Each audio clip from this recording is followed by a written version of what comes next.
বাংলাদেশে সেবা শুরু করেছে ইলন মাস্কের স্যাটেলাইট ভিত্তিক ইন্টারনেট সেবাদাতা প্রতিষ্ঠান স্টারলিংক। শুরুতে দুটো প্যাকেজ দিয়ে যাত্রা শুরু করছে স্টারলিংক। মাসিক খরচ একটিতে ৬,০০০ টাকা, অন্যটিতে ৪,২০০ টাকা। তবে এই খরচের বাইরে সেটআপ যন্ত্রপাতির জন্য ৪৭,০০০ টাকা এককালীন খরচ হবে একজন গ্রাহকের। স্টারলিংক সংযোগ কিভাবে পাওয়া যেতে পারে তা নিয়ে গ্রাহকদের মনে তৈরি হয়েছে আগ্রহ।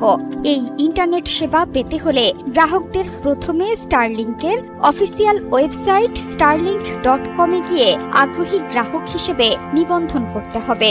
এরপর সংযোগ পাওয়া যায় কিনা তা যাচাই করতে ঠিকানা দিয়ে পরীক্ষা করতে হবে। এরপর একটি প্যাকেজ বেছে নিয়ে হার্ডওয়্যার কিট কেনার প্রক্রিয়া সম্পূর্ণ করতে হবে। স্ট্যান্ডার্ড কিটে থাকে একটি satellite dish, wifi router, mounting tripod ও কেবল। কিট হাতে পাওয়ার পর স্টারলিংক অ্যাপের মাধ্যমে সংযোগ সক্রিয় করতে হবে। স্টারলিংক সংযোগ নিয়ে ৩০ দিন ব্যবহার করার পর সেবা সন্তোষজনক মনে না হলে সম্পূর্ণ টাকা ফেরত দেওয়া হবে। স্টারলিংকের ইন্টারনেট সেবার জন্য গ্রাহককে টেলিভিশনের ডিশ অ্যান্টেনার মতো একটি যন্ত্র বসাতে হবে। এটি সেই স্যাটেলাইটগুলোর সঙ্গে যোগাযোগ রক্ষা করে। যন্ত্রটি কেনার সময় এর সঙ্গে পুরো একটি টুল কিট দেয়া হয়।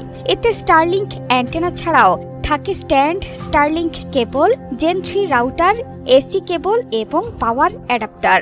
অ্যান্টেনা যে কোনো জায়গায় মাউন্টের জন্য উপযোগী, এমনকি ট্রেনের মতো দ্রুতগামী কোনো বস্তুর ক্ষেত্রেও প্রযোজ্য।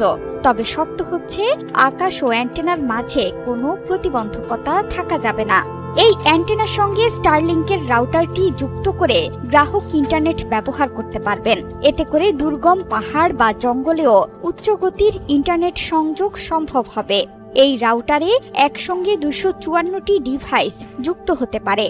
অবশ্য কোম্পানির পক্ষ থেকে ৫০টির কম ডিভাইস ব্যবহারের পরামর্শ রয়েছে। পৃথিবীর নিম্ন কক্ষপথে স্যাটেলাইট বা কৃত্রিম উপগ্রহ চালু করা প্রথম বেসরকারি প্রতিষ্ঠান স্টারলিংক সার্ভিসেস LLC।